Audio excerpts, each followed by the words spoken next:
হরে কৃষ্ণা সুধী বৈষ্ণব ভক্তবৃন্দ, যোগিনী একাদশী ব্রত মাহাত্ম্য।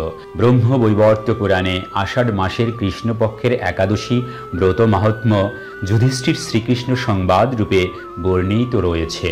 যুধিষ্ঠির বললেন, হে বাসুদেব, আষাঢ় মাসের কৃষ্ণপক্ষিয়া একাদশীর ব্রত মাহাত্ম্য কৃপাপূর্বক আমাকে বলুন। হে মহারাজ, সকল পাপ বিনাশিনী এবং মুক্তিপ্রদ এই উত্তম ব্রতের কথা বলছি, আপনি শ্রবণ করুন ভক্তি ভরে।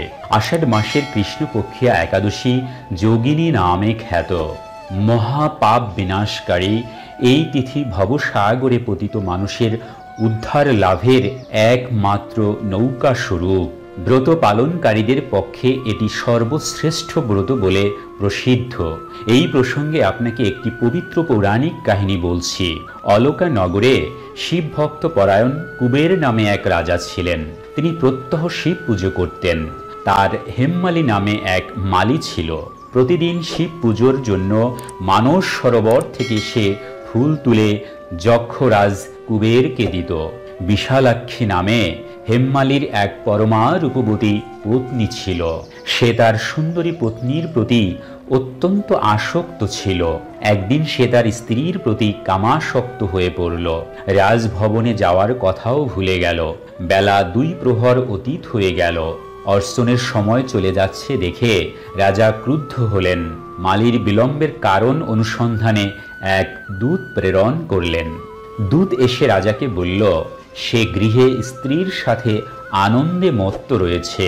দূতের কথা শুনে যক্ষরাজ কুবের অত্যন্ত রেগে তখনই মালীকে তার সামনে হাজির করতে আদেশ দিলেন। এদিকে মালী কুবেরের পুজোর সময় অতিবাহিত হয়েছে বুঝতে পেরে অত্যন্ত ভয় পেয়ে গেল। তাই স্নান না করেই সে রাজার কাছে উপস্থিত হলো। তাকে দেখা মাত্রই রাজা ক্রোধবশে চোখ রাঙিয়ে বললেন, রে পাপিষ্ঠ দুরাচার, তুই দেবপূজোর পুষ্প আনতে অবজ্ঞা করেছিস, তাই আমি তোকে অভিশাপ দিচ্ছি। তুই শ্বেত কুষ্ঠগ্রস্ত হয়ে যা এবং তোর প্রিয়তমা ভার্যার সাথে তোর চির বিয়োগ সংঘটিত হোক। রে নিজ, তুই এক্ষুনি এই স্থান থেকে ভ্রষ্ট হয়ে অধোগতি লাভ কর। কুবেরের এই অভিশাপে হেমমালী পত্নীর সাথে স্বর্গভ্রষ্ট হয়ে দীর্ঘকাল যাবৎ কুষ্ঠ রোগ ভোগ করতে লাগল। রোগের যন্ত্রণায় দিন অথবা রাত্রি কখনোই সে সুখ পেত না। এভাবে শীত গ্রীষ্মে প্রচণ্ড বেদনায় বহু কষ্টে সে জীবনযাপন করতে লাগল। কিন্তু দীর্ঘদিন বৈষ্ণব শ্রেষ্ঠ মহাদেবের অর্চনের ফুল সংগ্রহের স্বীকৃতির ফলে সে শাপগ্রস্ত হয়েও বৈষ্ণব শ্রেষ্ঠ শিবের বিস্মরণ কখনো হয়নি।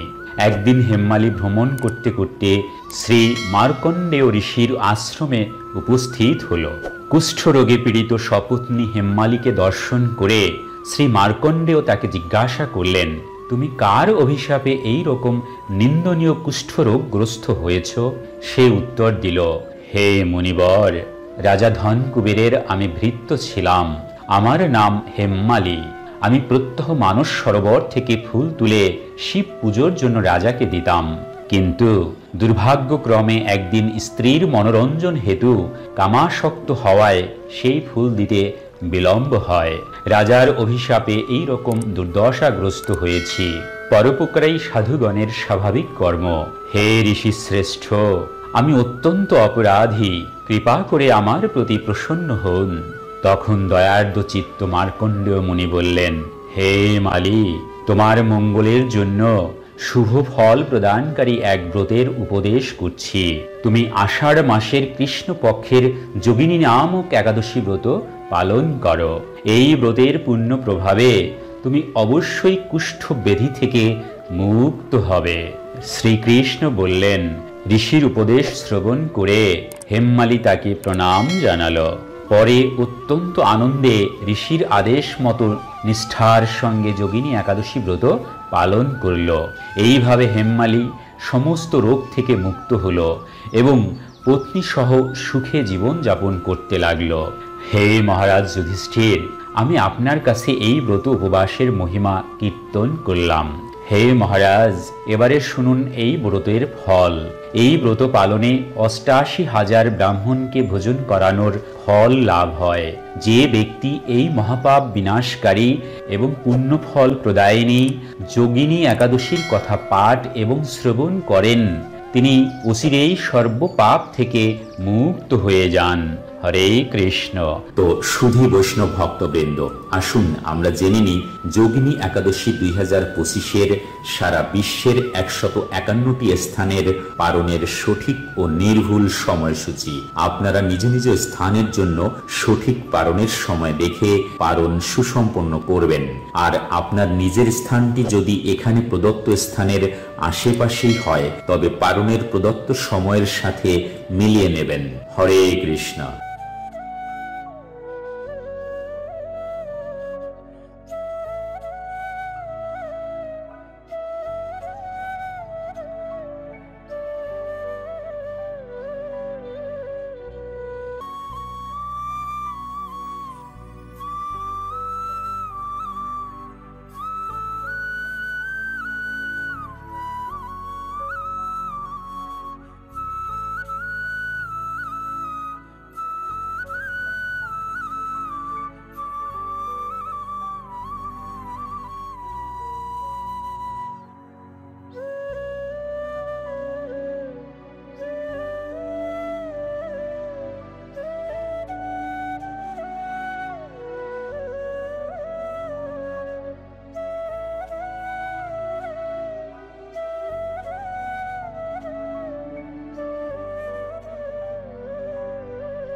এই দুর্লভ মানব জীবন সার্থক করে তুলতে সর্বদা কৃষ্ণ ভাবনায় সম্পৃক্ত থাকুন।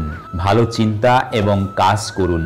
মনে রাখুন, জীবন এবং মুক্তির পাথেয় পরমেশ্বর ভগবান শ্রীকৃষ্ণ। তাই ভক্তবৃন্দ, এই ভিডিওটি আপনাদের ভালো লাগলে আর জীবন চলার পথের যে কোনো কঠিন সমস্যা এবং পারমার্থিক জিজ্ঞাসার সহজ এবং সঠিক সমাধান পেতে চ্যানেলটি সাবস্ক্রাইব করে বেল আইকনে ক্লিক করে রাখুন। যুক্ত হন ফেসবুক প্রোফাইল পেজ এবং গ্রুপে। লাইক, শেয়ার এবং কমেন্ট করুন। আজকের মতো এখানেই সমাপ্তি করছি। হরে কৃষ্ণ। হরি বল। প্রেমচে বলুন রাধে রাধে। জয় রাধে।